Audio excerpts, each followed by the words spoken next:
I want you back, and it's killing me. I don't just miss our routine, but the clean shape of your chin, your grin, the way you smile with all your teeth beneath silly jokes. I want to kiss your hands calloused, trace the lines of your palms into a tattoo I'd get on my ribs because I loved the way you held me. Let me bake you a love that won't fall in the middle. You'd sometimes say, sing me a song, and I'd sing to you about how you are my sunshine. But sunshine is limited to the solar system, and I wanted our love to be universal, like the universe. You once told me you love me more than all of the oxygen atoms there. And I said, baby, if love were a race, I want you to come in last. You're the only one who truly knows how to honor my past, and I'd want you in the last leg of the relay. Listen, for you, I want to be as holy as your nostalgias, as sacred as your deep breaths, your ever-changing, constant growing. I'd like to be a tree. Carve your initials into my side, and I'll bleed our memories. I want to be your canvas. Cover me with all your wishes and fears, and I'll blanket away your nightmares. Forget nouns. I want to be your verb. They do all the work anyway.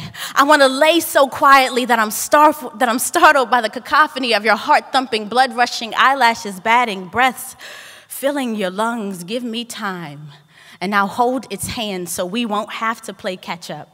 I want to play dress-up with you. Halloween in April, but I'll be wearing my own clothes. I'm trying to learn how to be me before we play you as grass, me as tree. Honestly, I want you complex like mathematic variables and million-piece 3D puzzle sets. In the simplest of terms, I want you like rain and syrup, like the smell of butter and sugar mixing, sweet melodies and clouds, silver rings and giggles. Give me the chance, and I'll be nothing but the wind chimes calling the sun to rise in your day.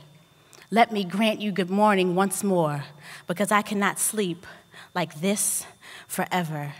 I was a 21-year-old junior at Lehigh University, sitting in an environmental water chemistry class, dealing with a breakup from the first woman I'd ever loved.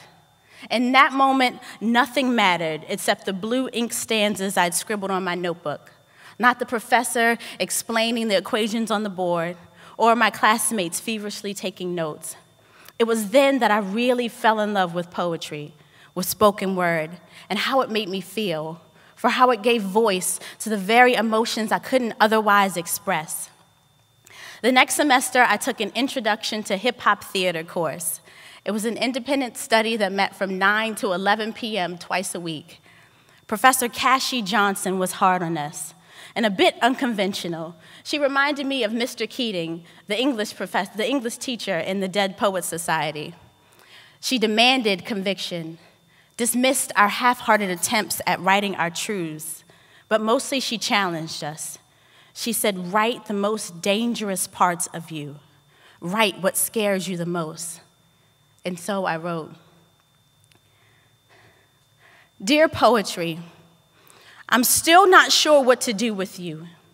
I hate that you've turned me raw, a sprawling collection, a scent stuck in my skin, heavy on my throat.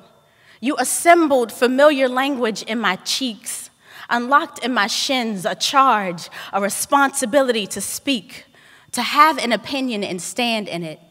Seething through the soil, you are the ruthless answer to the question I dare not ask. Why am I here? You've creased me into a paper crane, gifted life beyond these bones. This time, leaving my lungs, I cannot give back. Life does not work on lease, so I signed my name in your ink, bowed, surrendered to your treatment, shoving blood through my nervous system. My teeth chattered, my hands danced. I had no choice but to listen, but to believe my heart wasn't biding its time to keep someone else alive. God, I hate the pulse you beat into my feelings. You poker stuck my kidney, royally flushed yourself through my voice from this organ silence. You charmed a chord I'd only dreamed of, held me firm against metal pottery wheel, molded meaning into mud. Why have you filled me with purpose? I'm holding life by the fingertips, barely at the fray. You offer me today, but tomorrow is what terrifies me. She spins just out of reach, but you seat me at the foot of her orbit and let go. Poetry is an open door. Almost 10 years ago when I came out, it was poetry that helped me learn to love the crossroads of Black and woman and lesbian. It gave me space to explore my fears, my insecurities, my doubts, my excitement, and eventually self-acceptance. And everything that I've written, from the love poems to the rants, it all has given me an opportunity to unveil parts of myself that I'm otherwise too controlling or neurotic or unwilling to share or even acknowledge. Poetry is permission to explore this kaleidoscope of self, to understand this beautifully chaotic and simple existence, its delicate balance, and everything in between. We are human, asking life with every muscle to not bruise us like peaches. We are taught that sticks and stones break bones, but I've learned that words, they can kill spirits. They start in your waist, soon snake up to your heart, and this is just the start of the degradation.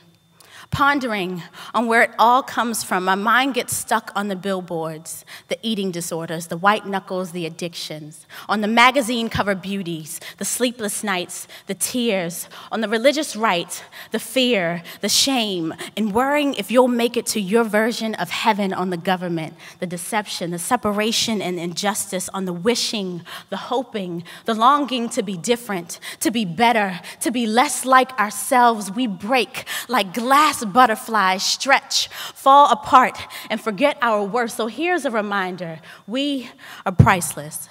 Regardless of the gods from which we ask forgiveness, regardless of the politics we practice, the axis upon which we believe the earth spins, regardless of the body parts we have in common with our lovers, our family structure, the texture of our hair, or the air we sing through each day, we are invaluable, we are precious and overflowing with worth simply because we are human, we are human, we are human. First, I encourage you to find the thing that makes you feel most alive, to do what reminds you that you are here, right now, in this moment, breathing and feeling with all of your wishes and doubts. Do what makes you feel all of your humanity, for that one thing may save your life, just as poetry saved mine. Thank you.